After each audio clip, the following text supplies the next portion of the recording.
Oi, eu sou a Júlia e eu tô gravando esse vídeo pra mim, mas quem sabe algum dia ele possa chegar em alguém que precise também. Eu queria começar com uma passagem. Hebreus 11:13. Foi na fé que todos morreram. Embora sem atingir o que lhes tinha sido prometido, viram-no e saudaram de longe, confessando que eram só estrangeiros, peregrinos sobre a terra. E depois, lá na frente, vai falar que eles voltam à pátria celestial. Essa passagem vem trazer pra gente que, apesar de alguém ter partido sem realizar um ou seus sonhos, né? Um ou dois de seus sonhos, essa pessoa, naquele momento que ela parte, ela reconhece que não faz parte daqui. E aí ela segue para esse plano celestial. E eu queria falar também de uma cena que me fez chorar muito na série The Chosen.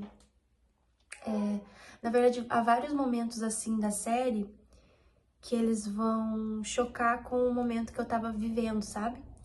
E essa cena que eu vou falar agora é um desses momentos interessantes que chocavam com o período que eu tava passando. Tomé tá apaixonado, né? E acho que é Ramaz o nome dela. E eles estão ali preparando o noivado e tal. E aí Jesus tá pregando e acontece uma confusão. E a Ramaz, ela é ferida. Ela é morta. E naqueles últimos segundos ali, que ela acabou de falecer, Jesus volta. E aí Tomé, no desespero, fala pra Jesus: cura ela. Você pode salvar ela da morte, cura ela. E aí Jesus, na cena, né, se emociona e fala assim: eu te amo, mas não é a vez dela.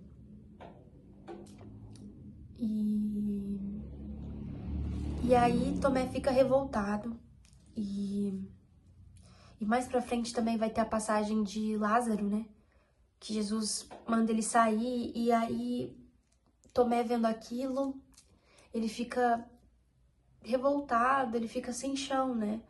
Porque, poxa, ele tinha fé que Jesus poderia salvar aquela pessoa naquele momento. Então, por que não era a vez dela? Se Deus ama a Ramá, se Deus ama Tomé, se os dois tinham fé, se os dois tinham um bom propósito, e por que ela não foi salva? Por que não era a vez dela? Bom, tem respostas que a gente não tem, mas é interessante pensar sobre destinos, né? E que quando a gente ora o Pai Nosso, por exemplo, a gente fala às vezes até sem perceber, né? Seja feita a sua vontade, né? Assim na terra como no céu.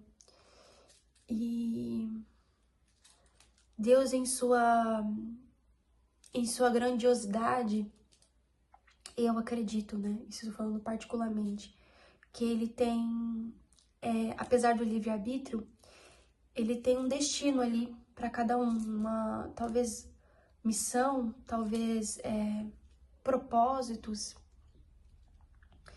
E possivelmente o da Ramaz tinha se cumprido. Por mais que ela não tivesse completado o sonho dela de se casar com Tomé, de dar filhos para Tomé, naquele período já tinha se completado os propósitos dela. Então ela poderia partir em paz. E ela partiu em paz. E aí Tomé entra na fase do luto da revolta, né? Que só quem viveu sabe. Que você tem raiva de tudo, e você tem raiva de todo mundo, e você tá revoltado com tudo, e você não entende. Só que mesmo nesses momentos, Deus fala conosco por experiência própria.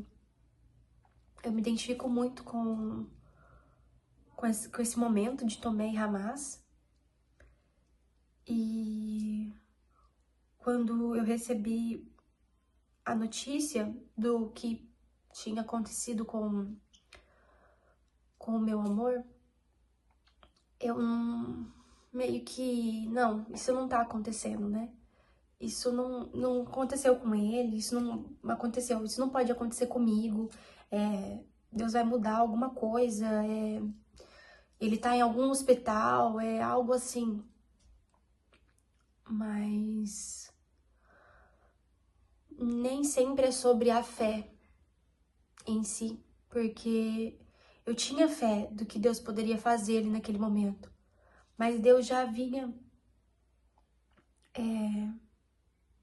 falado conosco, vinha nos avisando e vinha me avisando até 2 anos antes de algo parecido, mas eu vi uma frase esses dias muito interessante que não dá pra você viver o tempo todo em alerta, o tempo todo com medo. E aí você acaba negando aquilo que às vezes Deus fala, e às vezes por medo, ou porque tipo assim, não, isso não vai acontecer com a gente, isso não pode ser. E aí Tomé fica, voltando à série The Chosen, Tomé fica revoltado, como se ele tivesse morrido. E quando alguém que nós amamos muito parte, é exatamente essa sensação. Você morreu ali naquele momento. E quem você era, dificilmente você volta a ser 100% você, porque algo em você falta. Falta aquilo, aquela pessoa, aquele que você era antes desse luto. Antes de tudo, sabe?